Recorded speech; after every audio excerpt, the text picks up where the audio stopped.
நீங்க ரீல்ஸ் வழியா ஆட்சிக்கு வந்திருக்கலாம். ஆனா அதுக்கப்புறம் கொஞ்சமாவது ரியலான விஷயங்களை மக்கள் இடத்துல கொண்டு போய் சேர்க்கணும் இல்லைங்களா? தொடர்ந்து தவறான நடக்காத ஒரு விஷயம் மாதிரி ஒரு பொய்யவே ஏன் இப்படி கட்டமைக்கிறீங்க? இன்னைக்கு சகோதரர் ராஜ்மோகன் பள்ளி கல்வித்துறையினுடைய அமைச்சராக ஆகியிருக்கிறார். எங்களுக்கு மகிழ்ச்சி, வாழ்த்துக்களையும் தெரிவிச்சுக்கிறோம். ஆனா இதுதான் தமிழ்நாட்டுல முதல் முறை ஒரு தலித் சமூகத்தை சார்ந்தவர் அமைச்சராகிறாருங்கிற மாதிரியான விஷயங்களை ஏன் இப்படி பரப்புறீங்க? அதுலயும் தலித் சமூகத்தில் இருக்கிறவங்களுக்கு ஆதி திராவிட நலத்துறை மட்டும்தான் ஒதுக்குவாங்க, நம்ம தலைவர் தான் இதை மாற்றி இருக்கிறார் அப்படிங்கிற ஒரு தவறான கருத்தை வளரக்கூடிய தலைமுறை கிட்ட ஏன் கொண்டுட்டு போறீங்கன்னு கேக்குறோங்க. இதுவரைக்கும் தலித் சமூகத்துல இருந்தவங்க இங்க வகித்த அமைச்சரவை பொறுப்புகளை பத்தி நான் சொல்லட்டுங்களா?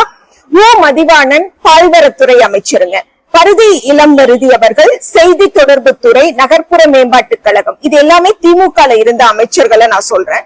அந்தியூர் செல்வராஜ் அவர்கள் காதி மற்றும் கைத்தறித்துறை, சி.வி. கணேசன் தொழிலாளர் நலத்துறை, மதிவேந்தன் வனத்துறை சுற்றுலாத்துறை, கயல்விழி செல்வராஜ் மனிதவள மேம்பாடு, அண்ணன் கோவி செலியன் உயர்கல்வித்துறை அமைச்சராக இருந்திருக்கிறாங்க. இது மாதிரியான சரியான விடயங்களை இளைய தலைமுறை கிட்ட தயவு செஞ்சு ஆட்சியாளர்கள் கொண்டு போய் சேர்க்கணும்னு கேட்டு